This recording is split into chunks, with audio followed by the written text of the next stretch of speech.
지난 2주 동안 한국을 매스컴에서 떠들썩하게 했던 사건이 있죠. 기억하시겠지만 십자가 자살 사건입니다. 강원도 문경이라는 데서 아시다시피 그 문경이라는 데가 광산이 있었던 곳이어서 그 폐광산 앞에 어떤 한 분이 자신의 몸 손과 발에 못을 받고 또 끈으로 묶어서 시신으로 발견된 그런 사건이 있었습니다. 자살이냐, 혼자 십자가에서 그렇게 죽을 수 없다, 타살이다, 여러 가지 논란을 일으키기도 했던 충격적인 사건이었습니다. 드러난 것들은 잘못된 믿음 때문에 그분 스스로 예수라고 생각을 했다. 그래서 십자가에서 그런 죽음을 아마 자처했다. 그렇게 결론을 내리고 있습니다. 잘못된 믿음을 가진 광신도의 한 죽음이라고 그냥 간과하기에는 많은 것들을 우리들에게 가르쳐 주는 사건입니다.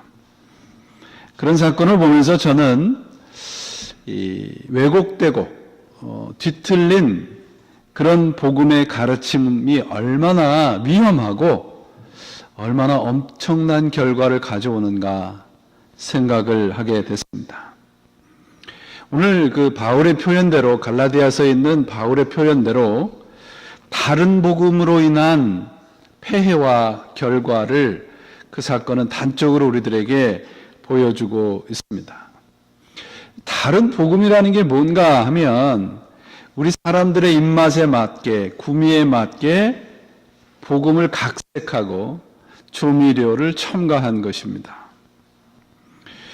오늘날 이 복음에 대한 올바른 이해와 가르침이 절실하게 필요합니다.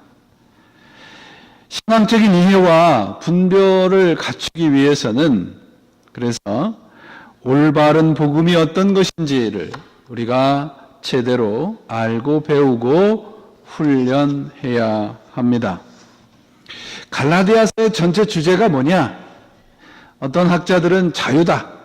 어떤 학자들은 이신칭의, 믿음으로 구원을 얻는다. 그렇게 각자 이야기를 합니다.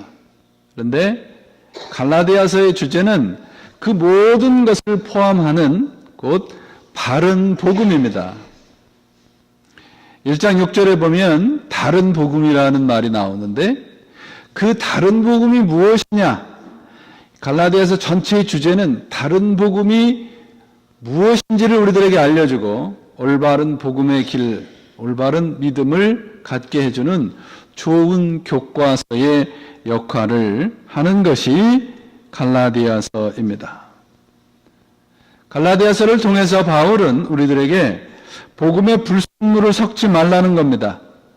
불순물이 섞인 가짜 복음의 정체를 밝히기 위해서 가장 교리적인 편지가 갈라디아서입니다.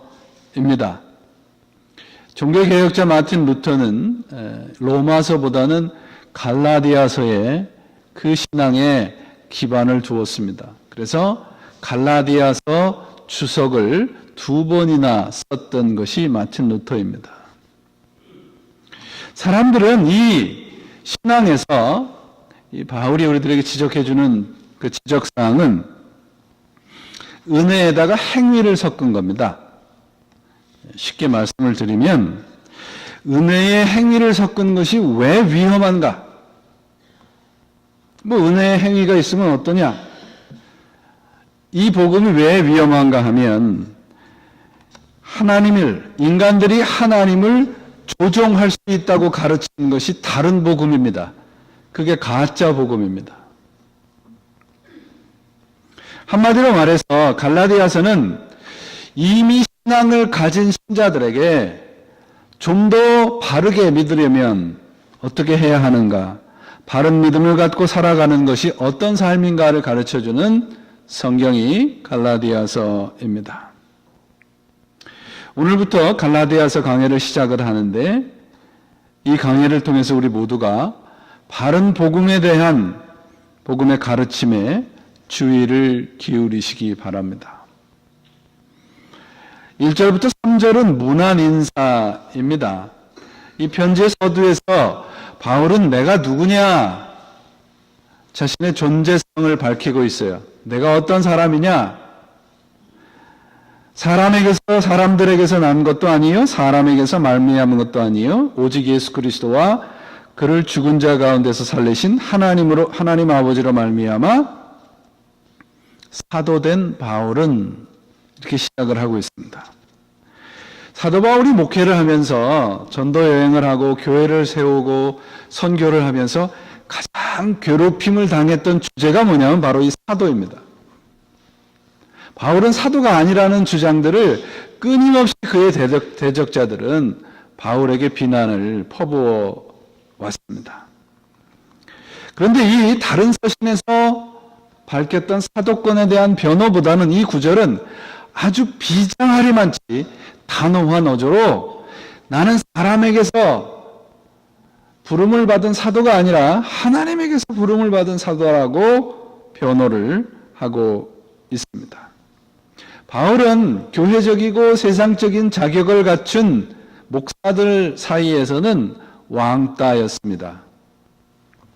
바울이 교회를 세우고 그 지역에 복음을 전하고 또 다른 곳으로 떠나면 그 지역 교회에 이제 다른 목사들이 부임을 하면서 가장 먼저 했던 것이 뭐냐면 바울에 대한 비난이에요. 바울은 사도가 아니다. 예루살렘에서 파송한 사도가 아니라는 겁니다. 왜 바울에게 이러한 비난이 끊임없이 쫓아다녔는가 하면 누가복음 6장 13절에 보시면 예수님께서 공생애를 시작을 하시면서 누구를 선택하십니까? 누구를 선택해요? 밖에 비도 부슬부슬 오시는데 졸지 마시고 대답을 좀 하세요. 누구를 선택합니까? 제자들을 선택합니다. 몇 명이요? 예. 주일학교는 제대로 나오신 것 같습니다.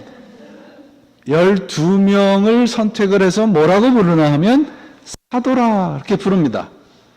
그래서 그 사도들에게 기적을 행하는 능력도 주고 가르침도 줍니다. 그 사도란 누구냐 하면 예수님께서 이 땅에 살아 계셨을 때 직접 선택한 12명과 그리고 직접 그들에게 기적적인 능력을 준 사람들을 사도라고 불렀던 것입니다. 근데 문제는 뭐냐 하면 사도 바울은 예수님이 이 땅에 살아 계셨을 때 만난 사람입니까? 못 만난 사람입니까? 네, 못 만났습니다. 이게 이제 바울에게 비난으로 다가오는 겁니다. 저 사람은 예수님을 직접 본 사람이 아니다. 근데 어떻게 사도라고 부를 수 있겠느냐? 그 말이에요.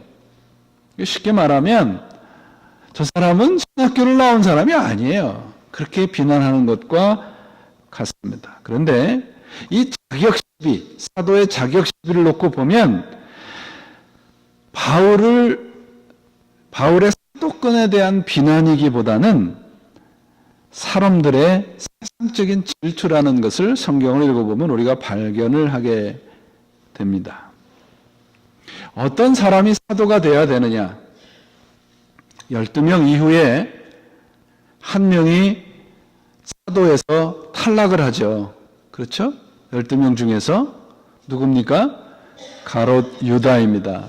사도행전 1장 21절 22절에 보면 예수님께서 승천하신 후에 120명의 그 문도들이 모여서 사도들을 하나 뽑아야 되겠다. 12명이어야 되는데 이제 11명밖에 없으니까 사도를 하나 뽑아야 되겠다. 그래서 사도를 보충하는 장면이 나옵니다.